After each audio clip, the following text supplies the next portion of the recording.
Hey, everybody, don't get anxious. Get prepared. Your career engineer right here. And today we're going to have a really good conversation. I want to say great. It might be amazing. But bottom line, a conversation about before you jump, before you go over to this other side, because you all have heard all the news, and I am the one also sharing it with you too, that 10 million jobs are available and all that stuff, lowest unemployment rate. This is a good time. It's a candidate driven market.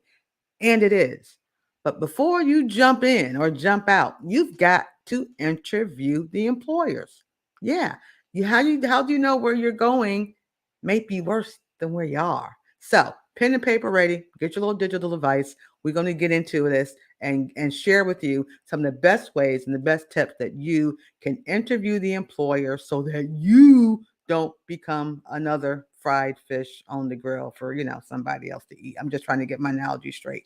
So y'all don't go anywhere. I'm gonna be like right back. Like check this out. Like when I say come right back, like right now. Like check it out.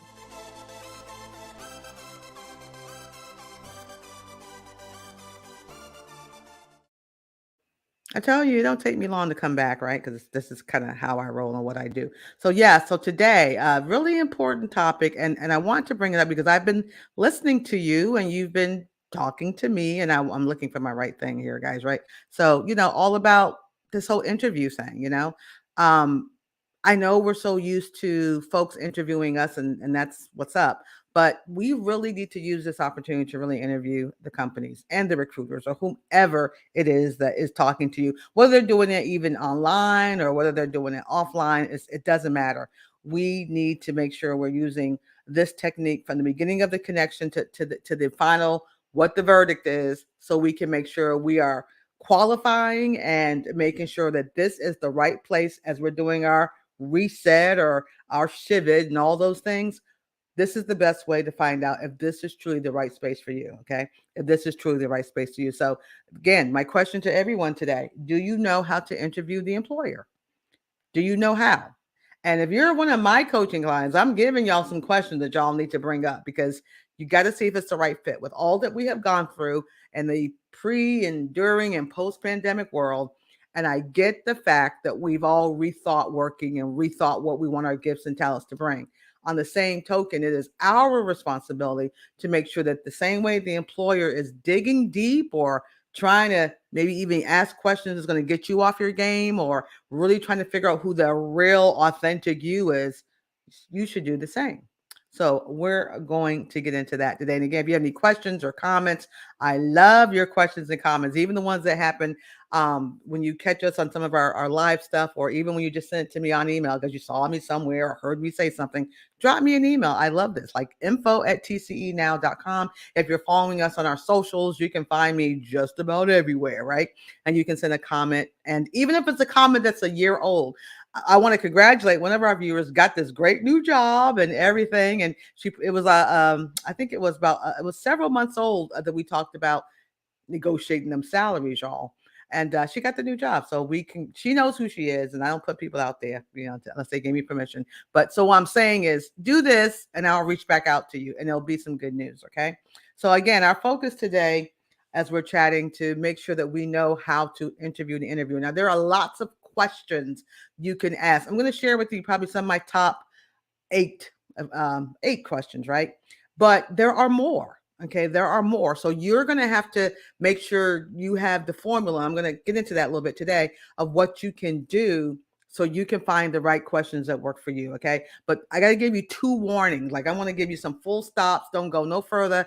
Go directly to jail if you don't do this. Right? This is very, very important, particularly for those of us who you're frustrated, you're stressed, you're overstressed, you're just having a hard time where you are and you're looking to make that shift. I'm all about growth and moving forward and next. As you guys know, at the time of me talking to you now, our working thing for our business, of course, it's always don't get anxious, get prepared, but it's also over and next. I'm all about that next life. I'm all about it, right? But you can't go to next if you don't know what's over. Okay. So part of this of you before you go somewhere, you've got to do your homework, life work, whatever you want to call it work, but you got to do it. And I'm glad, like I said, you're watching us now. So you're showing me that you're serious about your next, but you have to know your why. You got to, I think I have some other trainings, I'm talking about the power of the word why. And this is not organic to your career engineer, but as a social worker, yes, I have a master's in social work, clinically trained. One of the biggest faults that we do is jump to some action orientation, some strategy, some intention, but we don't know why we're doing it. We're doing it because someone said do it. Everybody else is doing it. The influencers are doing it. Look, you got to know your why, and you got to find the pain point of why you want to go to somewhere else. And please understand, I know everybody's jumping about money. Have you learned money don't solve the problem? It don't. You think it does for a little bit, like for a little bit, but it don't. Okay. So there's a deeper why, and it's your responsibility with the help of your favorite coaches, of course, to help you figure out the why of your leaving. Because when you do that, you'll also know the right type of questions and the power behind those questions to ask that employer or that recruiter or whomever you're having a meeting with. Y'all remember the whole frying pan in the fire story, right? Like, okay, you've been somewhere a while. You know the Dorothy that's getting on your mind, your nerves, but the Dorothy you don't can be almost as dangerous, right? So we don't want to be from the frying pan to the fire. I don't even want to be in the frying pan. You get me? But I definitely don't want to be in the fire. So you've got to know those two. The number two things you got to understand is, in case you didn't know, of course you can ask questions at an interview meeting, and you should be asking questions. But here's what I know what's happening. Some of y'all are asking questions, but are you asking real questions that matter? Real questions that matter. Guess to who? To you. So you can qualify and vet this greener pasture to see if this is the kind of thing you want. If that's just sod, just pretending to be green. Is that fake grass or real grass, right? So you've got to ask those questions, but you have the permission to. And it also shows so much how much homework you have done. So much, how much? Well, that's great. How much homework you have done in your research as you're looking to find if this is the right place, not just for compensation, but is this the right place for my entire self to be? And I know I know the social worker in me is talking right now, but don't you want to be satisfied where you're working? Don't you want to go to work on Monday? Don't you want to do that? Find a place where you fit. So there's a couple of places where, in my opinion, there's the 3 E's. And again, there's other trainings I've talked about the 3 E's, which is why I think all those people are jumping ship and going somewhere. They're not satisfied in the 3 E's. And one of the big 3 E's for me is engagement. Engagement has a whole nother meaning. So a lot of folks, not everyone, but when I ask some folks, and even I've look at research and data, there's a lot of data points on all this right now. Why are you leaving? What is the big deal? What was it? Money? That's the last E is earning. The other 2 E's were engagement and environment. Them are the two big old things. So we're going to share a few questions that you can ask in terms of engagement. For me, again, because I know my pain point, engagement is a pretty big deal. So here's a couple things. And again, there are going to be questions that you need to ask based on the pain that you're experiencing at your job. Now, let me put an editorial content right now. Editorial, I guess, note. When I talk pain, I'm not talking about you're in a very unhealthy, toxic environment where you're being, subjected to things that should never be done in the workplace, illegal activities. I'm not talking about that. I'm just saying whatever, you and your boss ain't getting along, or you're feeling stuck, or there's no motivation, there's no upward mobility. Maybe you are in a hostile environment, because that happens. We got some bad managers, but you shouldn't be in a real toxic, dangerous environment, but that's what I mean by your pain point. So you've got to know that no one wants anyone working in a toxic, unhealthy, dangerous place. Okay. That's not what we're talking about here. We're talking about those other things. Okay. So here we go. So with engagement, here's a question. I'm big on scaling questions. I really love scaling questions. So on a scale of 1 to 5, how would you rate the morale? Y'all know it's been a tough 2.5 years, 3 years, whatever you are. The pandemic life was insane. So morale and some of the best companies on the planet and some of the least, company is terrible, right? And what are folks doing? So check it out. Not only will you ask that question, here's a flip on that. So what is being done to improve that number? So if someone says, "Oh man, we're number 4," you say, "Well, why? What you doing to get to 5?" Somebody might say, "Oh, we're at 5." Oh, really? What would be different if you were at a 7? What needs to be done? And that's engagement to see what's up. Like, are these guys, what are they doing? Did you do something a year ago and you ain't done nothing since? Or is this someone that's really keeping an eye on the temperature of their workforce and the engagement. So that's an incredible one. Here's another thing about what would the last person in this role say about your leadership style? Ooh, ouch, ouch. Because don't they ask you those kind of questions too? What would your boss say about you? Flip it. What can you, now imagine? Oh, he'd be like, well, they said he might trip a little bit, or he or she may respond with the right type of data so you can make your decision. But isn't that a good one?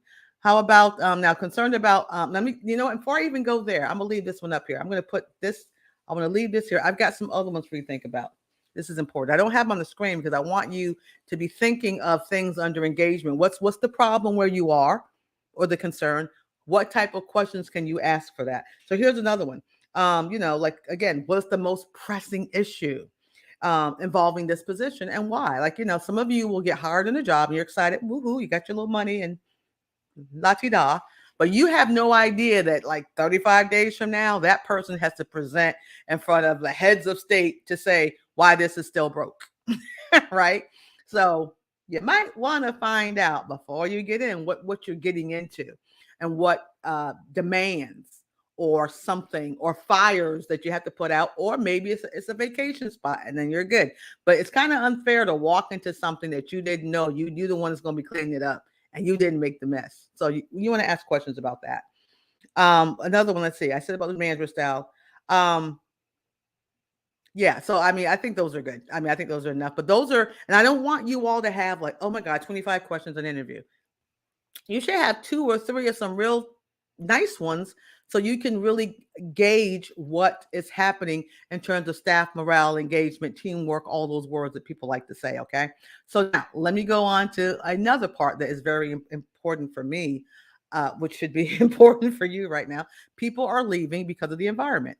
Again, engagement, how managers are treating their staff, company morale, company culture, on equity and diversity and inclusion, all those things, right? But they're also looking more to an environment. And here are some questions for you to find out if this place you think you want to go, if that grass is greener. I think everybody knows kind of what that is. Now this is a long one, I know, but I think it's important. I think it's important. What was the most significant hurdle the company overcame during the last 2 years? And then how about last month? Right? Last 2 years, or how about last month? I mean, I'm just saying, or how about both? Because it's too much to ask for both, right? So something you might want, that's a powerhouse that is. If you are having a really pain point about environment and safety, maybe you're working in an industry where folks are together. I mean, you're not a place to remote. I mean, it ain't, everybody can't do that. So if you are one of those folks that you're working, you got to work face to face with folks in a way. What's being done? I think that's important. That's one of the most important ones. So yeah, it's a powerhouse question, but I think you got it. I think you got it right. Here's kind of like a follow up to that. One is, what areas are you still working on? Still working on to ensure a positive work culture and environment. Positive work culture, right? Those are some I mean, come on. That's a doozy. They may have a response. Let's hope they will. A more intelligent response versus having no response. That will let you know, how much does this company put and value the safety, right? What have you done? And then, so I think that's important. Let's see. A big one for me, which I like, other than money. What are the top 3 reasons to work here? Other than money. Other than money. I'm just saying, like, what else do you got besides money? Money is the easy part. But to be okay. You know what I'm saying? Okay. You used to make 50% profit. Okay, now you make 49% profit, but give me an extra $500. Okay. But what else do you offer? What's your what else? What's the motivation? I mean, what's the, I mean, what else do you have? Is it, how, I mean, the career pathways, training. I mean, I am looking for some tangibles, but I'm also wondering what's the, why work here? I mean, how much, what difference, what impact, what contributions, how are they viewed? How about my value? You know, how are we helping to change the world? I mean, that's kind of where I am sometimes with some of these questions, right? So these are things that are pretty important. Again, this is a small list of things that can be done, but I shared about 3 or 4 questions, and again, what I want you to do, your challenge is to really explore your pain point. You're somewhere right now, maybe you're somewhere 3 years, maybe you're there 5 years. Then we have them folks with 10, 15, 20 years who are ready to make a jump. And I get it. I can appreciate it. And if you are not being valued where you are, no doubt you should find another opportunity that values you, but be smart about it. Be smart about it. Interview these employers. They're expecting it. That the skilled interviewer, human resources professional, wants to have a conversation with you. It shouldn't be so one-sided. So when they're saying things, do you have any questions for me? Is there anything I haven't covered? Your answer, yes, I do have questions. In fact, even when you come in the beginning of the interview, you may ask them, by the way, Mr. or Mrs. Sally Sue, I do have some questions. Should I wait to the end of the interview, or can I just interject them anytime? You can set that tone, and then you have your questions ready. And sure, it's okay to bring your little with you. I would. I mean, why wouldn't I? I'd have my resume. I'd have my questions with me because I'm prepared for this meeting, right? That's what it's all about. So listen, you will no longer be anxious. You will understand what it takes to interview companies, right? You will understand that it's okay to to ask these questions, that you're no longer anxious, that you're getting prepared. So before you take that big jump, that you're going to know the best thing that works for you and what you can do, right? That's the main thing. That's the main thing. So moving forward, I'm looking forward, I said that twice, to hearing and your comments and seeing the movement you make when you ask these right questions. I mean, you'll find out. It's going to be worth it. So listen, you have a fantastic week. Thank you for joining us. And remember, you can find us everywhere at tcenow.com. tcenow.com, of course. So you all be blessed. Have a great week. Stay safe. And don't forget to interview those employers. It will make a difference before you say yes, not to the dress, but to the job. You get it? Yeah. Okay. Y'all be blessed. We will chat soon.